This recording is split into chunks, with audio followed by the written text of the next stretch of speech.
2次海湾战争，你知道美国打掉多少战斧巡弋飞弹 ？BGM-109是美国远征最重要的前行攻击武器，总共打掉1000枚。你知道搞了多久才补回来吗？10年。因为为什么？因为它不是战舰，它不是战机，它的优先项目是在第2、第3、第4后面，所以打掉这些飞弹之后，慢慢生产回来，加上美国又不景气，好不容易才补回来。这次你看一打，又打得快光了。不是美国没有钱能够生产，而是它已经没有那样的工业能量。如果交给中国来做的话，很快1个月就可以补齐了。今天中东情势，我们要赶快来看到的是美军的乌代德基地最新消息被炸了哦。那么以色列防空神话真的破功了吗？今天会来做关注。另外，现在伊朗的最新战术被指出使用的就是叫做千刀万剐的一个战术，慢慢的放血。美国霸权撑得住吗？今天节目我们特别来做关注3个火线话题，今天我们请来宾会帮我们来特别做关注的。首先第一个，美军现在中东最核心的乌代德空军基地也被击中了。以色列的防空神话破功了吗？再来要关心到是伊朗这一回打的叫做千刀万剐的一个消耗战，美国会不会被放血到虚脱？最后今天也会来关心了。现在呢，川普这边的弹药虽然他嘴上喊说是无限的，但是盟友不管是日本、韩国等等国家都已经开始做焦虑了。亚洲会不会因为川普去帮了中东而被暂时放空呢？今天就有这些议题，我们会一起的来做关心。好，赶快来看到这是最新的震撼消息哦，就是刚刚我们特别提到的美军的在中东最大的战略枢纽卡达的乌代德空军基地遭到伊朗的飞弹给击中了。位置来看到我们的地理位置地图上面，这个地方就是卡达的乌代德空军基地了。那么我们也来看到，目前正在伊朗的这个攻击方面，已经造成了27个美军基地。以军的总司令部都遭到袭击了。当中我们来看到一些比较重要的美军基地，不管是在科威特的或者是巴林的这个拥有美国的海军第5舰队的这个空军基地，还有卡达跟在阿联的空军基地，目前都是在被袭击的哦。那么更难堪的是，我们也要来看到，包括了美国驻科威特的使馆，还有在利雅得的大使馆，也遭到伊朗无人机给袭击了，几乎都是全面被命中的。美军的防空系统难道真的出现了裂缝吗？还是伊朗它真的已经找到了突破美国防御的一个战术密码？委员怎么解读？所谓的美国的防空系统，它本来就不可能是100%的这个拦截成功的哦，所以就是一个几率的问题了。哪怕它能够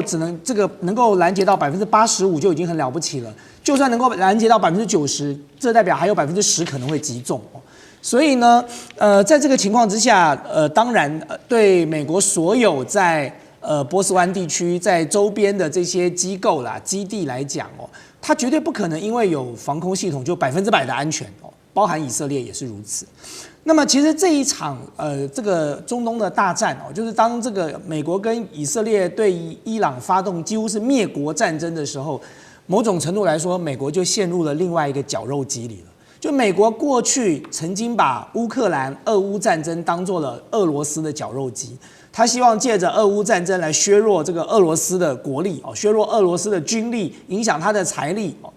但是这一次，美国莫名其妙的这个被以色列牵入了这一场这个伊朗的灭国之战的时候，美国自己就陷入这场战争了。所以现在我们大家都在看的，大家在算的，就是你美国还剩下多少飞弹呢？你还防空系统还能不能够这个补给得上哦？包含你美国现在的这个轰炸的炸弹也好，你的这个相关的什么战斧飞弹也好，你到底还剩多少？就美国如果真的像这个川普讲的，他取之不尽用之不竭，那他欠我们台湾的飞弹早就该给我们了，怎么到现在也没给我们呢？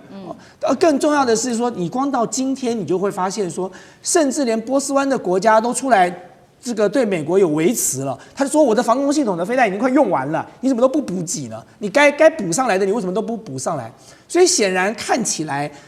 美国自己的这个口袋没有像川普讲的这么深了。那当然，川普走夜路吹口哨，他总是要胡乱一下的。但是问题是实际上看起来，美国并没有这样的能力。那你更不要讲说所谓的防空系统，你是3枚打1枚啊，就3枚这个爱国者飞弹，你要拦截下来1枚啊。那3枚爱国者飞弹是多少钱啊？然后你看到这个伊朗这一次采用的这个战略，你说千刀万剐也好，你说慢火细蹲也好。他第一时间所出手的大部分都是无人机耶，它不见得是这么快就把它导弹全部打完了。你看到很多地方都是以无人机来担纲的，对伊朗来讲，它的无人机可能比它的导弹、飞弹更多哦。那么用相对来说比较廉价的这个攻击的武器哦，去消耗掉美国跟它这个美国的基地、使馆，还有这些周边的这个美国的这些盟友们。他们的防空系统的飞弹，这对伊朗来说是一个聪明之举啊。那另外一点，当然外界也有解释说，伊朗没有打算一开始下死手啊，他只是想让美国知道说，这样的战争打下去对彼此都不利哦。他希望美国能够停止下来。也就是说，你如果看到现在伊朗所使用的相关的武器还没有用到我们现在不断的在点名的那些相对来说比较高端的、比较精密的、比较这个准确的武器，那也就是说。如果伊朗采取这样的步骤属实的话，那当然在这段过程当中，他用相对低阶的武器去消耗了美国高阶的防空飞弹，然后等时间到了、时机到了，他再拿他的高阶的武器来清理战场哦。那么那个时候，美国可能就是吃不了兜着走的。所以其实美国在这一场战争里头，莫名其妙的把自己陷入了一个绞肉机里头了。接下来你就要看美国的军力、美国的财力，然后如果连美国还要打地面战的话，那就是美国的人力，通通都要一起消耗在这场战场里。对，所以看起来这场战争接下来会进行的就是一场比较长期的消耗战。其实这也是伊朗他自己的策略。伊朗这次祭出的策略，就刚刚我们提到，就叫做千刀万剐的一个消耗战。其实这个消耗战是美国他在中东经营30多年来第一次碰到这种比较高密度，接下来的一个长时间的消耗战。这个伊朗使用的方式就是一开始，刚刚委员也帮我们特别提到，一开始他就先祭出这些成本比较低的，不管是无人机啊、火炮或者是这个飞弹，先做发射，消耗对手的一些拦截的库存之后，再发射一些比较高价的武器，或者是甚至现在传出是不是使用高超音速武器等等。那经济学人是这样形容的，他说这个叫做用法拉利去拦电动自行车。现在以色列它寄出的这个防空的武器，不管是爱国者、萨德跟剑士3型，拦截率以色列说可以到达90%，但是呢，这个消耗量还有包括这个成本，我们现在也把数据调出来看，真的是差得非常多。刚刚特别讲到的这个伊朗所使用的无人机，一架大概成本是落在2到5万美元，但是我们看到这个拦截的成本，以色列的方面必须花费400万美元，对于以色列来说，其实压力非常大的。更不要说现在伊朗手中还有统计起来大概2500枚的弹道飞弹跟数万台的见证者无人机。外媒直接做了一个预估，接下来美国还要消耗多少钱呢？因为第一天的轰炸就烧掉了7.79亿美元，换算新台币247亿元，每小时等于1小时就烧掉了新台币大概10亿元左右。所以总个行动加起来，现在外媒估算美军会消耗的经费高达了6.67兆元，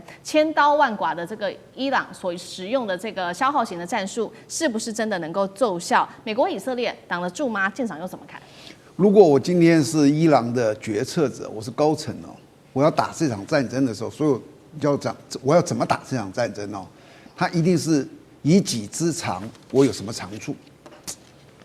攻彼之短，它的什么是短处？那以伊朗跟美国这两个国家比，我很快的跟你比一下，你就会知道这两个国家在这场战争他们各有什么长处短处。美国当然是一个很厉害的国家，武器啊、精良啊，他说到很多那是他讲，好吧？但是呢，美国是一个民主国家，记住民主国家，越是民主国家的叫做集体战斗意志，其实是越差的。你去看，好比说北韩打仗，谁会反抗？谁会说不要？谁会去街上游行说这个反对金正恩？不可能的。但美国会，美国打越战打到后来，你看全国都在那里，就是反战，对不对？所以美国这种国家他第一个选民要检验，第二个他不耐久打，一打久人民就抱怨了，而且你不能死人，你一死人，你看哇，那个媒体在做报道，这个东西给他出殡什么的，大家看到都会觉得。我们美国人为什么要到那里去打仗？为什么要死掉？可是各位，伊朗呢？他是神学政权，他是靠信仰。我告诉你，他一点都不怕死。他今天这场战争，如果说明天告诉你说他们总共死了大概15000人，你认为底下会有很多人站出来反战吗？在伊朗不可能。它反而会激起一股仇恨，我们要跟美国去拼了。所以说这两个东西的第一个就是差在这里，就是伊朗不怕牺牲，美国怕，因为美国要选举，这是第一个。第二个，美国是千里迢迢而来，大兵哪有一天要耗多少油啊？伊朗呢就在我家自家的院子，所以呢，只要拖，美国就一定败，因为你要支撑多少。那我呢，我就在原地啊，我就在那里等着，慢慢的跟你耗。所以你知道，伊朗一定是采取了一个，就是我跟你耗下去。然后第三个，你知道，这个弹药你可以很明确的知道，美国是绝对不够的。为什么？因为美国刚经历俄乌，它提供多少弹药？那以巴的冲突，那它提供的是更多的弹药。这些弹药不是说，现在我缺很多弹药，那这样子好了，你是弹药生产商、飞弹生产商，你加开一个这个生产线好不好？他怎么加开生产线？我今天加开一个生产线，你这边要投资多少钱？投资完毕之后，这场战争打完了，那我加开生产线弹药卖给谁？他们想得很远，所以不是说你说，我要紧急加班加生产线就能加生产，它的量就是这么的大。那美国已经经历太多的这个消耗了，然后大家也应该知道为什么最近我们的军售一直延宕，你知道吗？因为就美国的立场而言，他永远以他自己的国家利益为第一优先。对，你台湾啊排在后面，如果日本打起来，日本又排在你台湾前面，因为他那里有好多的美军啊。韩国打起来也在你前面，菲律宾打起来也在我们台湾前面，因为菲律宾也有8个9个的美军基地，台湾有没有美军基地？没有，所以你的排序是很后面的。当我们的生产是足够的时候，而且都不知道该卖到哪的时候，那时候我们就会送到台湾去了。所以你去催他也没有用。对他而言，我先看看我自己的国家利益，你知道，这是一个，就是有时候你去抱怨美国，你知道，你不要抱怨他，对，因为他的国家利益有一个排序，台湾不在这个排序的前面。对，就是因为美国现在针对这个中东的战事，它心里面有一个排序盘算，所以我们看到现在日韩也都很紧张。就如舰长刚刚帮我们看到的，日韩都在抱怨说，那你美国现在都把你的不管是飞弹或者是你的舰队都转到中东去了，那接下来我们怎么办？这是来自于日韩的最新说法。日本的国会南韩都已经开始焦虑了。那川普是这样说的，他说大家不要担心哦，我们美国呢这个弹药几乎是无限的，可以永远的打下去，立刻说完就遭到美国国会的打脸，美国智库的打脸，美国智库直接的做警告。他怎么说呢？他说，美国我们这边在拦截的弹药方面消耗的速度是远高于补充的速度的，而且呢，海基的战斧巡弋飞弹已经被大量的使用，产能的补充还要好几年的时间呐。官员还私下的坦言说，光是过去几天就消耗掉数年的一个产量。那接下来怎么办呢？川普他说这些话到底是在吹牛，还是在稳定军心呢？那干哥又怎么看？2次海湾战争，你知道美国打掉多少战斧巡弋飞弹 ？BGM-109是美国远征最重要的前行攻击武器，总共打掉1000枚。你知道搞了多久才补回来吗？10年。因为什么？因为它不是战舰，它不是战机，它的优先项目是在第2、第3、第4后面的，所以打掉这些飞弹之后，这是美国最先进的飞弹，那怎么办？慢慢生产回来，加上美国又不景气，好不容易才补回来。这次你看一打，又打得快光了。我坦白讲一句，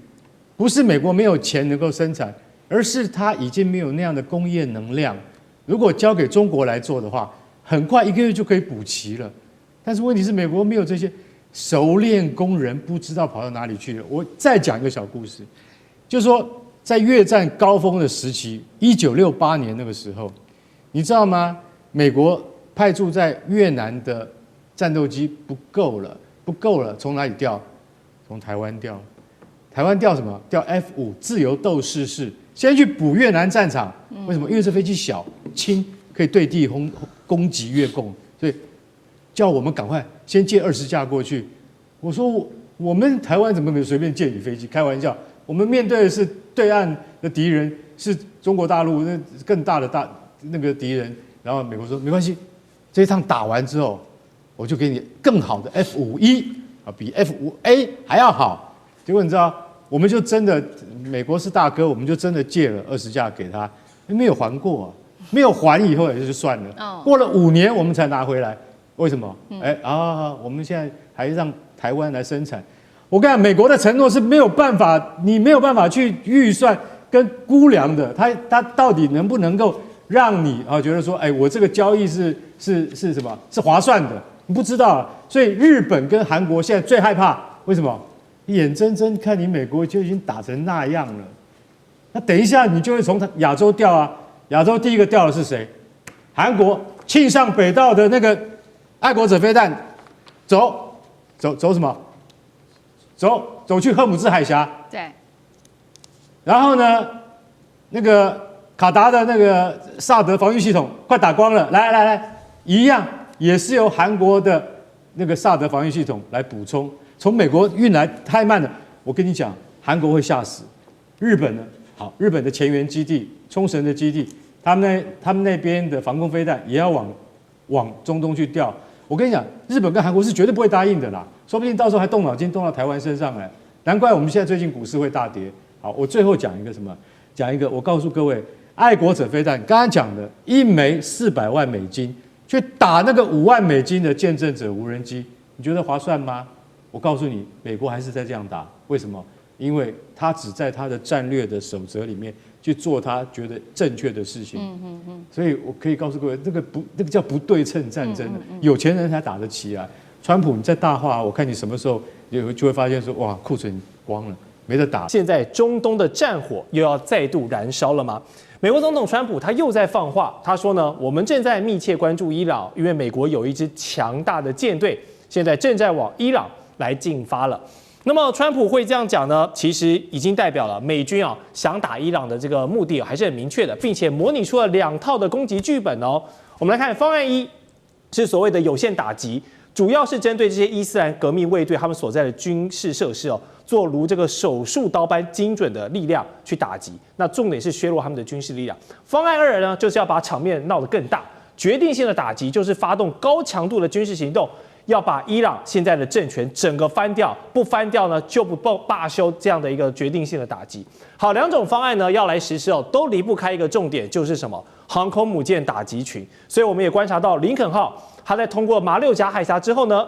它偷偷关闭了它的定位发送器。所以说，现在林肯号整个航母他们是处于一个隐蔽的航行模式。这也是以往美军在进入到备战状态时呢一贯的模式。而它所上面搭载的 F-35这个逆踪战机也会是这一次如果要空袭伊朗呢必不可少的一个空中力量。除了 F-35之外呢，美军的海外基地还可以来帮助包括了 F-15E 啦，还有部署在其他更多地方的这些空中战力，都可以来做一些联合的支应。好，一言以蔽之呢，就是现在美军对中东地区的军事动作，我们看到不管是明面上的、明面下的，都已经是这个蓄势待发的感觉了。这个箭呢，马上就要发出去了。那依照过往的经验，川普他授权的进攻绿灯，这个周末有没有可能就放行了呢？我们先请张教授来做分析。我们可以看，这林肯号航空母舰到位了阿拉伯海，然后它的一些相关的，包含空中预警机，还有 KC-135空中加油机，以及 F-15E， 如果都到了中东的美国驻军的基地停火之后，我认为一切到位了，它就可能对伊朗开始动手。那最重要的，我们知道有2个关键因素你要到，第一个空中预警要到，E3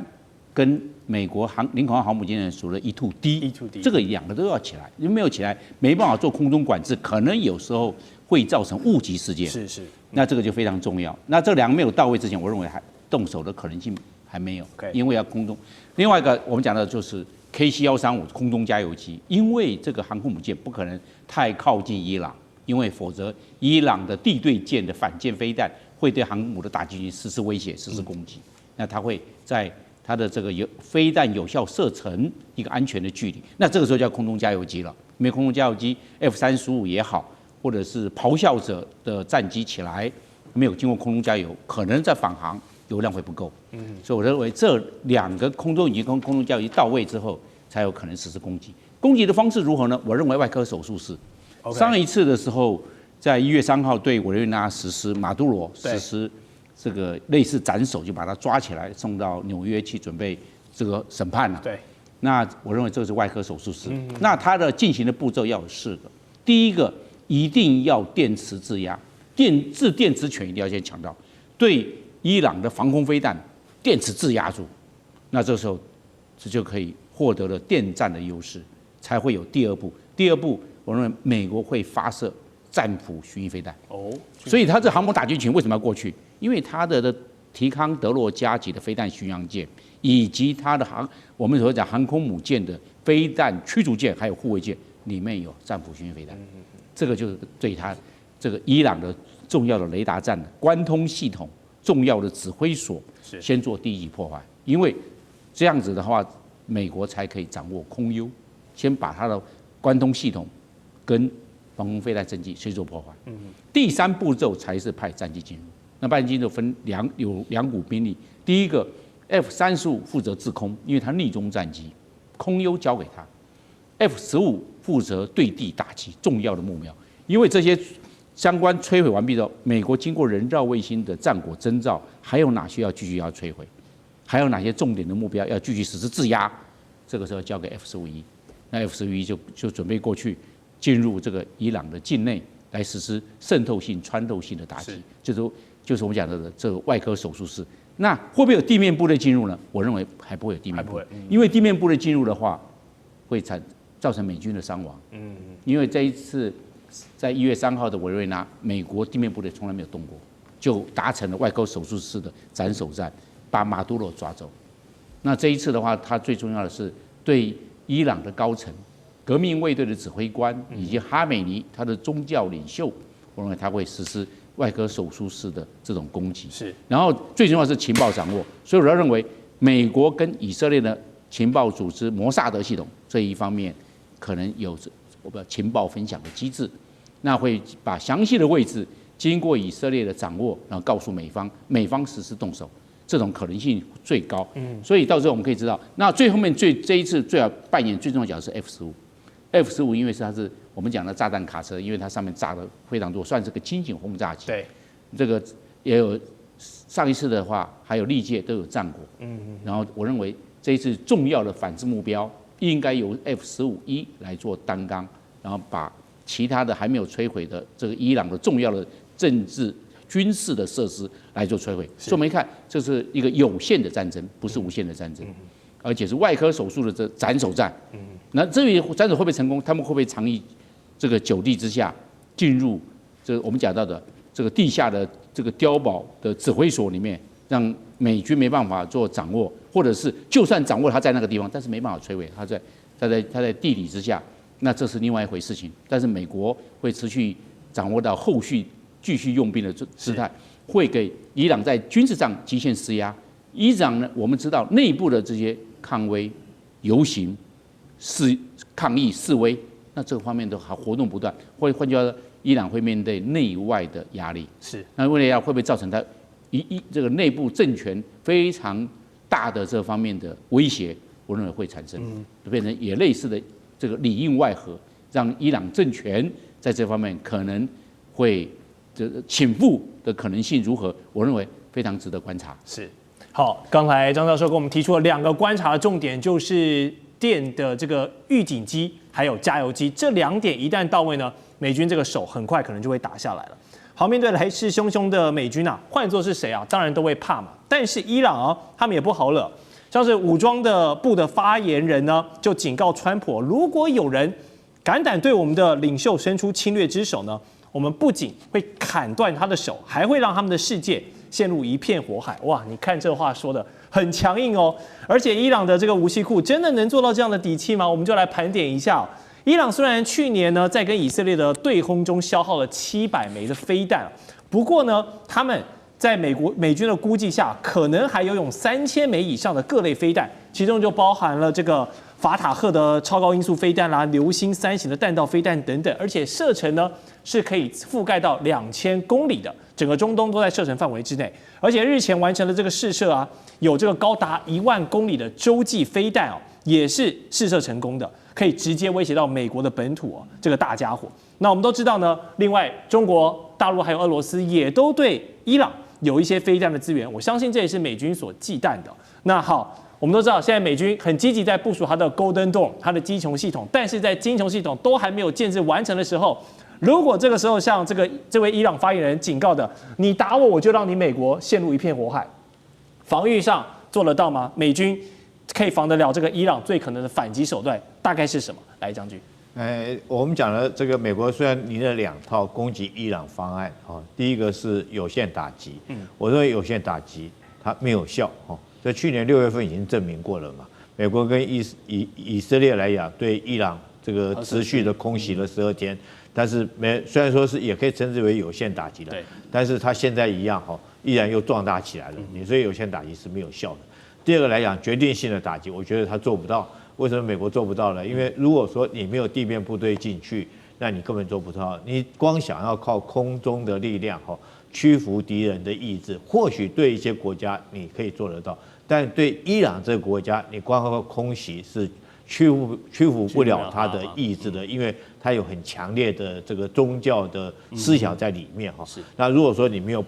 这个地面部队进去，做不到。那这一次来讲，我们看到伊朗准备了大量的导弹。美国跟以色列到现在为止，他们的战略观念还是传统的空中的空袭制空作战，或者是地面的武力攻势作战。所以我们看到美国跟以色列来讲，都有强大的空中以及地面攻击的力量。但是伊朗这次给我们示范一次什么叫做导弹作战我称之为也是一种不对称的作战它虽然说它没有很强的空中武力。水面的舰艇或者是地面的作战武力，可是它有很强大的一个导弹，那你也可以称之为一个就是不对称的作战，它一样可以对以色列这个距离1000多公里以外的国家来用导弹来实施攻击。去年6月份它已经证明了，它确实是你的拦截力道后续。去年6月份之后这个以色列对于伊朗的弹道导弹的拦截，那个感觉上面它的拦截率已经降低了。那以色列自己有好几个重要的设施都被击中这个目标。那美国来讲的话，现在它在中东地区有很多的重要军事基地，包括卡达尔的这个乌代尔空军基地，包括在巴林的第5舰队这些都是在伊朗的导弹射击范围之内。那如果说美国自己也知道担心了，他现在开始将这些基地人员做一些撤离，可是这个你能够跑得了庙跑不了，这个和尚可以跑得了但是庙你跑不了。如果说伊朗一旦对你这个基地设施实施打击，那你一样会遭受很重的损失。尤其是这次伊朗它号称它有一款的新型的导弹，洲际导弹。射程可以到达1万公里，我们不论他是不是吹牛，但如果说他已经讲出来的话，那确实可以对美国实施攻击。当然不至于对美国全国造成一片火海，可是他只要找到以美国这种，他只要老百姓他的几个主要城市遭受到一枚的导弹攻击到，我觉得对美国全国的政局来讲就会产生很大的影响更遑论这次如果说伊朗已经准备了将近3000枚的各型导弹，我觉得这个不是吹牛，可行性是很高。因为去年6月份之后，我们就听到伊朗大量的进口硝酸铵这一类的这个导弹发射的原料进口，然后中间有一次还发生过爆炸。那可见它在大量的存储以及制造这些弹药。但最后我们要知道，伊朗这个国家它最大的武力是什么？是革命卫队，它不是国防军，国防军武力不强，但是革命卫队是真的是有战力的一支部队，而且是有宗教思想的一支部队。那如果说你贸然跟伊朗开战，你第一次没有办法将它这个实施斩首定点清除之后，那后续来讲，那会不会他跟你来一个鱼死网破他这所有导弹一股脑的往以色列砸过去，往你美国在中东的基地砸过去，那当然会对美国跟以色列造成很大影响。大家不要忽略了，这次以色列纳坦雅胡已经做好这种心理准备，他准备承受住700枚的导弹的攻击所以说纳坦雅胡自己也心知肚明，如果这把火打起来的话，以色列势必会遭受到将近700枚的导弹攻击。那当纳坦雅胡是说，我就算我承受700枚的这个巨大的损失，可是如果可以将这个哈米内伊这个宗教政权铲除来，他觉得还是划得来。所以从他以上讲这些话，你就知道以色列如果这场仗一打起来，他一定会遭受到攻击。当然，只是说如果说你以色列承受住700枚的导弹攻击，那后续的可能就不只是军事上的问题了，而是国内的政治局势。以色列老百姓可不可以接受？还有美国，还有国际的战略观点、地缘政治上，如果说这个当这种导弹确实发挥它这个所谓不对称战争的这种效果之后，那对于全球的后续以后的战略想法会不会改变？哈，对于整个地缘战略会不会有重大的改变？这才是觉得更加以深思的。但是我讲一个结论，我认为美国不敢贸然的动手。还是不太愿意贸然动手，因为美国如果真的对伊朗打下去了，在中东最重要的盟友以色列呢，可能就要先挨打。不过，总理纳塔雅胡也已经做好壮士断腕的决定了，说我愿意承受700枚这个飞弹的攻势，但是如果可以把这个哈米尼的政权铲除掉，他认为是值得的。可见中东局势现在已经很接近一触即发的状态了。不过开战前呢，川普也再次强调，他将对跟伊朗有往来的一些国家加征25%的关税，并且是很快就要生效了。可见啊，美军要飞弹跟这个经济武器啊一同来发难。那当中受到影响最大的，当然就是中国大陆还有俄罗斯嘛。而如果美国真的等手让哈米尼政权垮台，势必会扶植一位亲美的领袖上去做这个政权的交替。那么长久以来，对中俄两国在中东的布局会有什么非常重挫的严重性吗？还有这么多年来，伊朗人民已经习惯这样政教合一、这样神权政治的哈米尼式的这样的洗礼呢？如果这个时候伊朗社会的最大群体换老板了，换了一位亲美的领袖，在这个情感上能够接受吗？杨老师，伊朗不是委内瑞拉，格陵兰、黎巴嫩，伊朗也不是伊拉克。美国要在那个时候打伊拉克战争，都是出动地面部队。那当然，现在如果要打伊朗，真的能够一下子取得全面胜利吗？占领伊朗吗？还是说只不过是重点的飞弹的打击，然后呢加速伊朗政府内部的这种混乱，以及它可能走向动荡？所以几个选项都会对美国跟对伊朗跟对整个中东都不同的影响跟冲击。那当然也会对中国跟俄罗斯会有不同的影响。如果说伊朗能够抗拒了美国几次轰炸，其实有点像是延续过去几波的这种情况。那内部的这种就是说那种压力锅会更加的闷烧。那这个东西等待下一次什么时候呢？会怎么样的爆发？不知道。但如果说美国决定真的是要去政权更替，对，那就必须要除了飞弹之外，甚至可能有一些地面部队，或者是说呢进一步进去渗透，然后支持反对的力量。对，可是反对的力量现在看不到有武装的力量，武装主要还是在革命卫队跟他的民兵组织。那有没有可能他们转变？这是我觉得美国在这几十年来大概都思考过，但没有成效。也不要忘记，伊朗还是有很庞大的神权支持者，毕竟这个什叶派的支持者还是很强劲的。是的，所以就算是我们做美国最理想的打算，他在短期之间可以去更替政权啊，不一定他自己美军进去更替，而是里面的内部的政府动乱而出现新的这个政权，他会不会出现一个亲美的政府呢？我个人觉得，愿意跟美国交往、愿意跟美国和解的这个政府，其实这个声音一直都存在。现在的伊朗的总统，他其实某种程度也是比较温和派，但是他没有实权，对，因为最高领袖掌控一切。所以如果说这个现在不要讲变动太大的话，现在的伊朗总统如果真的掌实权，他可能愿意和解，但他不一定会亲美，因为他也知道整个伊朗人民的组成，以及伊朗在这里的地缘利益，还有呢过去和俄罗斯和中国大陆的关系，其实都是他很重要的一个环节。因此，他完全的亲美，你事实上可能造成地缘政治很大的变动。那当然跟过去俄罗斯的战略跟军事关系，跟中国大陆的能源、军事还有外交关系，可能都会随之改变。所以这种变动可能大概不一定是一个新的伊朗政府出现。那我觉得愿意和解、愿意交往，也是美国愿意的。那当然，这样子的一个和解交往的伊朗的新政府对以色列也是相对安全的。但前提是如何能够出现这样子的一个政府，这是现在美国在思考的。是在中东，现在战事随时要引爆。伊朗这一回会祭出的，包括它的无人机蜂群，再加上中国大陆的电战系统传出来有做帮忙伊朗做支援。再来就是弹道飞弹，要对决的是美军的航母。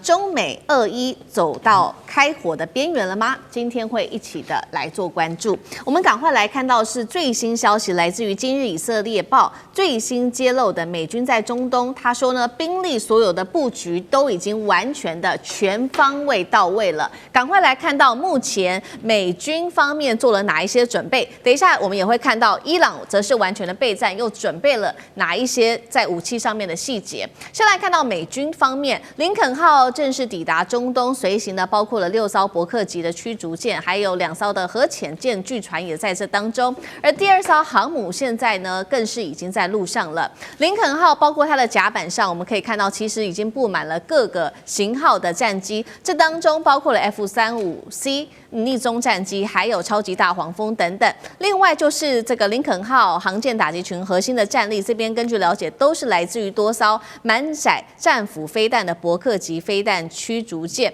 而五角大厦在此刻也罕见的公布了它的雷射武器正式的进入实战的部署当中了。赶快来看到空中又做了哪一些的准备，包括现在呢，因为情势太紧张了，所以往返以色列的国际航班已经出现大规模的避让，还有包括往返黎巴嫩的航班，而西海岸地区也出现说被看到大量的美国跟以色列的无人机在上空做盘旋。那伊朗方面当然完全的备战，不甘示弱，赶快来看到伊朗方面做了什么样子的准备。先是最高领袖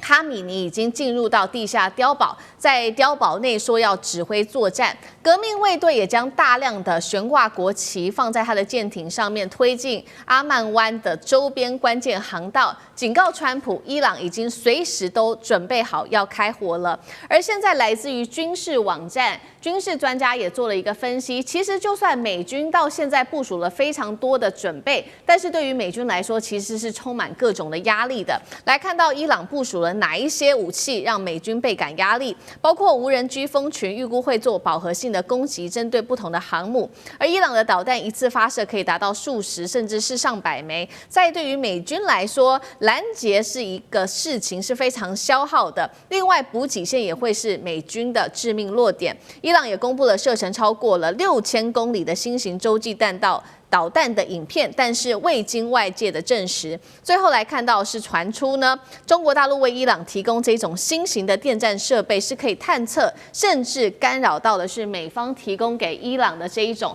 星链上面的设备。所以节目一开始要特别请教大使怎么看了？美军一次推进了2艘航母，还把这个雷达武器全部搬上了实战部署，这是战略吓阻吗？中东这一战看起来是已经完全无法避免了吗？现在这个因为林肯号它也花了大概1个多礼拜啊，这算快，从这个我们中国南海地区赶过去了。可是那个时候的伊朗情势还是比较紧张的，地面的情势还是在伊朗的政府还在镇压逮捕这些就是起事的分子啦。那现在情况，伊朗的内部事实上已经比较平和了。那街头的暴乱啊，还有这种大规模的逮捕啊，甚至大规模的这种处决人犯的这种情况，好像也没有出现。因为最初本来说有800个这个犯人抓到的，在街头闹事的或者说跟外界有互相勾连的那被逮到了。本来是按照伊斯兰律法的话，那可能是要处决的。结果呢，川普那时候说：“哎呀，他们跟我们谈了以后这个800个人基本上不杀了。”那所以现在地面情势是已经没有当初那么热了。可是呢，周边情势反而紧张起来。那这边很多的报道都是以色列，因为以色列对于伊朗来讲的话，他对伊朗实在是高度警戒的。那他也攻击过伊朗好多次。那现在美国的这些大批的战舰都到了以后会不会发动这个直接的攻击？因为有人说这么老远去，除了1艘航母，还有6艘伯克级的舰艇，2艘攻击性潜艇这些的军力是可以掀起一场大战。不过我们没有听说大量的，就是说要这个陆上的战斗人员，就是说不管是这个海军陆战队，或者说正规的要登陆的这种装甲部队，好像没有要动员。那也就是说，这场战争的形态看起来可能就是说这种远距的超视距的攻击，那就是用这个空中的武器来对打。那现在我认为美国这个现在要打起来，事实上美国已经准备好了，架势拉开了，对不对？那个伊朗也已经全面备战嘛，对不对？哈梅内伊已经进入了这个地下的这个指挥中心啊，所以看起来一触即发。这里面有一个很大的一个问题，就是说，第一个，伊朗他说你打我的话，我也要报复，那很可能是打这个美军的在这个海上的舰艇，还有一个伊朗说打你附近的美军基地。光在这个附近美军基地，美军可能都是好几万的部队这个地面部队。那美军是不是准备好了？他在附近的这些阿曼湾附近的好些，甚至在沙特的一些美军基地是不是已经准备好了？那这是一个问题。还有一个问题就是什么呢？就是川普的问题现在蛮多的。那他的里面的一些所谓的 MAGA 派的一些传统支持川普的。最近有一些人跟川普怎么样割席而坐，有好几位，包括一位众议员。那他的理由是什么？他说我当时支持你的时候，就是你批评民主党滥用武力，在海外参加了一些没有意义的战争，都是民主党啦。所以呢，你当时说你当选以后，你不会再打海外战争。所以当时这个美国在第一次攻击伊朗跟第二次攻击这个委内瑞拉的时候那有一些人就已经退出了，这是 MAGA。所以这个如果是一般民主党人反对的话，川普可能不会那么在意。可是如果他的 MAGA 阵营的人会说，你当时支持你就是因为你不胡乱用兵，那你现在突然你又打了这个伊朗，那可能会造成他国内那么 MAGA 阵营的进一步被分裂掉，那这是他的问题。第二个就变成就是说，战争可能都要在那个节骨眼上打。那你现在这个伊朗内部的情势已经迟缓的时候，你打伊朗的用意是什么？对不对？你可能有胜算，可能问题就是说你愿意承担你的损失，可是你的出兵的目的是什么？师出要有名嘛。所以我觉得就是说，情势虽然紧张。可是我觉得，真的要打起来，对川普来讲的话，那可能是弊大于利。那如果是对他的政治的处境弊大于利的话，我觉得他会很审慎。好，原本川普是说他在第二个任内的时候，他是不会在海外动武的。结果没有想到这一回看起来是战争一触即发。那当然，川普前提也有说过，他说在2个月，他认为伊朗就可以永和了，所以他们应该要先动手。就看接下来美方的动作是什么。那刚刚其实讲了嘛，伊朗方面则是已经完全的做好备战的准备了，包括启动他的无人机、海跟飞弹都在远端做好了准备。这一种武器能够打败美国的高价值目标吗？干哥怎么看？对，刚刚大使讲没有错，就是说你今天到底要怎么打这场仗？我今天到底是要实质占领，就像沙漠风暴自由伊拉克这种行动，那是真正陆战队要上去的。陆战队要上去，一定牵涉到调动，牵涉到调动的话，就是全球部署，那所有的后勤指挥跟支援都要跟着上去。你现在看了没有？代表说，今天你要干预伊朗国内的这个政治局势，坦白讲一句，那你要有非常多的动员。可是我们没有看到美国的后勤有在动员这样，所以你可能要在援引这个去年那个12日战争去修理伊朗，把他的核设施给击毁的话，那现在美国的目标到底是什么？因为你这次的目标不是核设施，而是想要把哈米尼这个政权给拉下台来，那恐怕需要地面部队。没有地面部队，你要怎么样去真正？因为你要知道，你的目标应该对于大部分伊朗人而言，他们是无辜的。你只是对于神权政府，你想要拉下台来。可是你今天如果不派地面部队，甚至不派特殊任务小组的话，你根本做不到。尤其是你今天派了航空母舰CV-72林肯号已经抵达了阿拉伯海，现在马上就要进入波斯湾了。那另外一艘可能是罗斯福号 CV-71也会到。那2艘航空母舰他们能够做的事情是什么？我可以告诉各位，他们如果要派战机真正到德黑兰的话，那直线距离是1000公里，那已经到了战斗机的极限，除非战斗机在空中进行加油，而且不止加油一次。对，所以真正你要忌惮的不是光是这个，你还要稍微退后一点，不能太靠近。为什么？因为伊朗如果真的照他所讲，照革命卫队他所讲，一次恐怕是数十到数百枚的无人机的话，这双方都牵涉到什么？因为像伊朗的见证者无人机在俄乌战场上面已经被证实非常有效，因为他们都支援给俄罗斯用，非常有效。那但是呢，如果说他要攻击在海上的航空母舰，它的航程到得了到不了，那美国呢也一样，怕会被他打得中的话，数百枚群风式的无人机直接进袭在波斯湾上面的美国航空母舰的话，那美国承受不起。大家要知道，美国航空母舰只要中弹，那是全球头条新闻。不要说把它打残了，它只要中了一发，那很可怕。当然，伊朗他们现在有很多宣传媒体，他们甚至挂在那个街上都说，你看，这就是美国航空母舰的甲板，已经变成从白色变成红色了。他们那个画的那个漫画还真的很写实。但是我要跟各位讲，就是说，你可能把它贯穿可能，但是如果你要把它打成，那必须至少要数十架的无人机都命中目标才做得到。所以我觉得川普跟哈米尼现在互相对方都在试探说我们到底要怎么打这场仗。可是我觉得对于川普而言，不打不行。为什么？因为你如果真的没有一些有效的作为的话，那你上次所建立的美国真伟大的那种概念，你就会被人家打破了。就说你原来你去伊朗也不敢真的教训对方，因为他背后可能有中国和俄罗斯的支持，所以你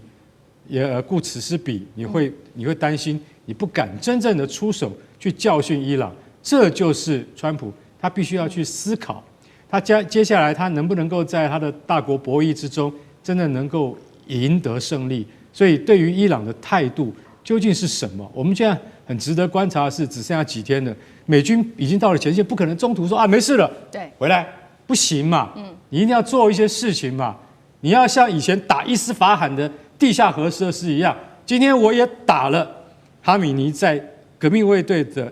德黑兰地下的碉堡，打一次给你看看，你也许不会真的把他给打死，你不能再用 GPU 的57的钻地弹对付他嘛，但是你总要做一些让大家全球看到你美国的决心。我觉得现在真的是战云密布，很可能接下来会还让大家都要跌破眼镜。好，美军都已经这个武器呀，它的所有的航母都已经走到最前线了，就看下一步川普会怎么做决定。不过，除了要考量自身在军事上面的实力之外，还有就是地缘政治，甚至是中俄在这当中也有角色。那这一次传出来报道说，中国大陆也有寄出这种电战的技术给伊朗，可以阻挡下星链，做星链上面的干扰。中国大陆有可能真的做这样子的一个技术支援给伊朗吗？中俄在这当中又如何左右这场战争，或者是介入多少？上志哥怎么看？我想这2年涉及到中东伊朗方面的战局，始终都会有传出说中国大陆支援武器等等说法。但到现在我们要知道，这些消息基本上都是自媒体当中的这些自媒体主所发布的。那我们看，其实最早来说，就2024年10月，当时以色列跟伊朗的这个部分的冲突的时候，10月的时候，当时就是以色列发射了很多的飞弹。但是呢，就伊朗基本上好像都打下来了，外界都不相信伊朗有那么厉害的，所以就那时候就开始说，是不是由中国大陆提供的防空的这个武器？但事后证明，其实是俄罗斯的 S-300跟 S-400啦。那当然，一直到现在来讲，特别是单这2天，就又有这个自媒体博主宣称说，在中国大陆有连续56小时之内有16架中国大陆的运输机、大型运输机送去了，没照片哦。所以我们现在这几年听到的都没有照片。那但是目前我们传闻下来积累，中国大陆江湖传闻到底已经给伊朗哪些武器呢？首先传最多的就是轰七 9B，那当然作为防空性的系统，另外还有歼10C 跟空警500，没照片哦。好，我们来讲中国大陆会不会给伊朗武器？我觉得从这些欧美的外围自媒体之外，我们也来看看在中国大陆里面有没有一些自媒体博主谈到这方面的事情呢？其实很少。虽然也有人说可能有，但是那种暗示性的部分东西都比较谨慎，所以也就可以理解中国大陆对于这方面的内部控制的消息，看起来也没有什么像消息走漏，只是中国大陆的里面的网友们也很爱猜，我们的武器那么厉害，怎么不给伊朗呢？但是各位要知道哈，在反对美国的阵营里头，在全世界是俄罗斯、中国、伊朗，再来最近有巴基斯坦，主要是这几个国家有生产厉害的武器，供给那些反美或非美阵营的其他部分国家。所以伊朗自己本身就是生产武器的大国，大家不要忘记。像过去伊朗的无人机，如果不是在乌克兰，大家发现俄罗斯怎么有那么多伊朗无人机，外界都还不知道伊朗的无人机已经可以自己做到厉害这个地步了。所以我觉得现在来看，到底中国有没有支援，有没有具体给？可能性还是有的，但我认为以我们对中国的了解，以及包括中国跟伊朗之间，还是没有像比如说跟沙特啊跟等等那么样的紧密，最多应该是防御性的武器为主。因为防御性的部分其实都是相对来说比较合理的，所以现在这种认为，我现在大家都在传闻，主要也是敲碗啦，希望中国除了印巴这个空战之后，让大家看看有没有很厉害的，特别是电战技术，有没有一些体系化作战的，让伊朗可以把以色列或美国打得落花流水。大家也看到中国的新的武器的厉害，毕竟18战争已经快1年了所以主要的原因是敲碗，我想。